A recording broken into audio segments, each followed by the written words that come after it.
Okay.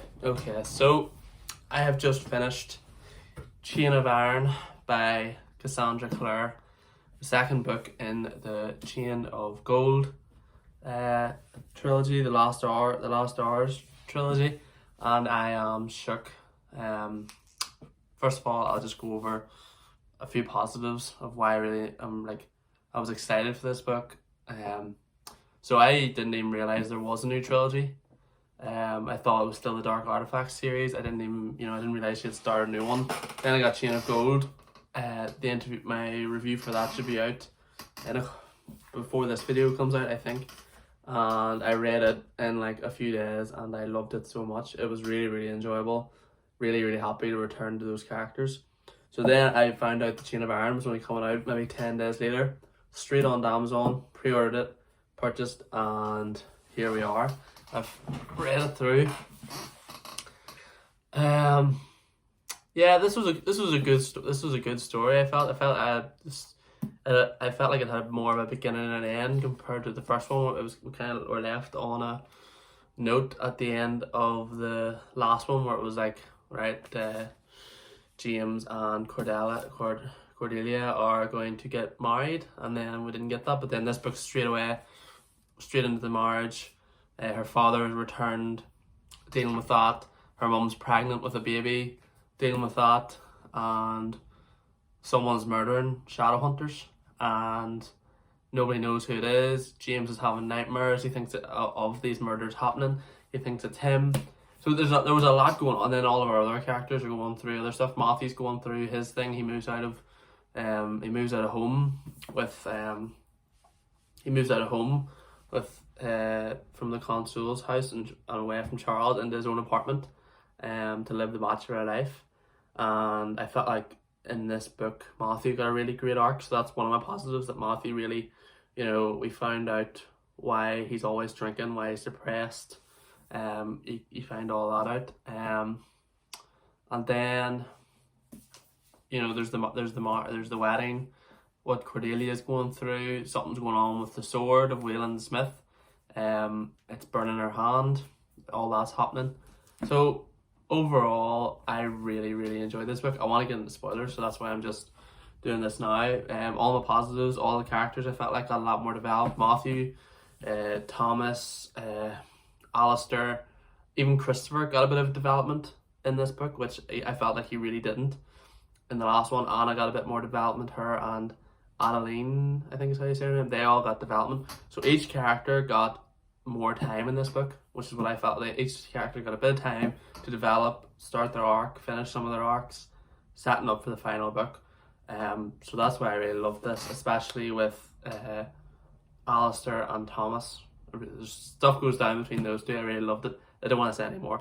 My negative, just really second book syndrome, I suppose. There has to be a story in this one, but it also has to set up for the final one, which happens obviously. There's a big setting up at the end for what's going to happen in the third book, and that's, I think every second book kind of suffers that negative. But apart from that, no, not really. I've just really great book. Really loved it, and I'm really excited for the future. Right, now on to spoilers. Spoilers. If you haven't read the book, leave the video now. Thanks for watching. Comment below if you're going to read it or not. Now on to spoilers. So Jesse is revived at the end. He's back from the dead, but has Lucy died? I think Lucy has died, maybe, or she's unconscious. One of the two. So I can't believe he came back after his body was used by the devil, by the Prince of Hell. We can't say his name properly. Baal. I can't say it properly. I thought his body would be like unusable. I didn't think like Lucy would be able to pull him back. So we've got that coming in the third book, which I'm really excited about. I wasn't too happy about Cordelia coming down the stairs and seeing James hugging Lucy, and just immediately going, right, he doesn't love me, and running out the door. I am happy that Matthew told her how he felt about her. but that he didn't try and push it on her, that he wanted to, you know, marry her, or for her to leave James. And I am really happy that they're decided to go to Paris together, because a lot of our characters have been to Paris, and now, you know, these two are going to go, and hopefully we'll get a bit at the start of the next book about what happened on that trip to Paris. I thought Will maybe would have, you know, considering who he is, I thought he would have inquired more into what his own children were doing, kind of, because he should know most of all what people at that age can be doing without you having any knowledge of, if you don't pry into it. Yes, they were dealing with their own thing in Paris, and I was kind of happy that did happen, because they weren't around for most of the book until the end. But Tessa didn't really get much in this book either, which was about, you know, which is fair enough. It's her children that this book is focused on, but she wasn't really there. Hopefully she has a bit more of a role in the third book, because she's one of my favourite characters in the series. What else happened, really? Yeah, oh sorry, the bit with Lilith pretending to be Wayland the Smith. I didn't see that coming. There was hints of Magnus being suddenly being in the Shadow Market when they were there and having a tent set up, which was a bit weird. Which was probably an obvious sign that something more was going on. But then, you know, when he offers to help James, you know, see who's invading his dreams, you just assume it's Magnus, because Magnus always just helps him anyway. So yeah, I enjoyed that part, that it wasn't him, and like the reveal was Lilith, and that she wanted to get her realm back, which of course she does want to get her realm back. And like Cordelia now has to deal with the fact that she is a Padlin of Lilith, which is great. So I'm really excited for that in the third book.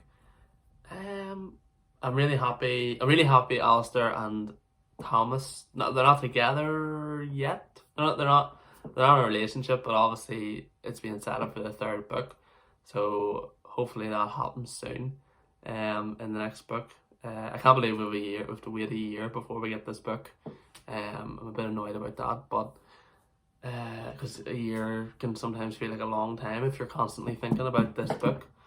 This is the third book in this series, but then obviously when this trilogy is finished, we've got the next trilogy. So there's always something every year from this author, which I'm really happy about, because it just, you know, I love this world.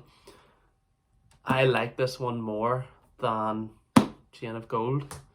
I don't know why. I just loved the last few hundred pages of this book. The battle, just everything going on with James breaking out of the entanglement with Grace. Grace got a bit more development in this book. I should have said that in the non-spoiler section, but Grace got a bit more development. We got more into her background and why she is the way she is. But still, I didn't really like the end part, which is, you know, she jumps into James's arms and she's like, oh, I love you, and you know, and then it suddenly just switches again when she realizes he knows that she was controlling him. I didn't really like that part. So I hope, you know, she kind of changes a bit in the third book, and she grows and matures a bit and realizes she's her own person and not her, you know, she's not controlled by her mother anymore, which I think that's the way it's going. So I'll wrap this video up now. Comment below. I don't really mind if you want to comment spoilers or not, because I don't really get that many comments anyway. But if you like this video, please like and subscribe.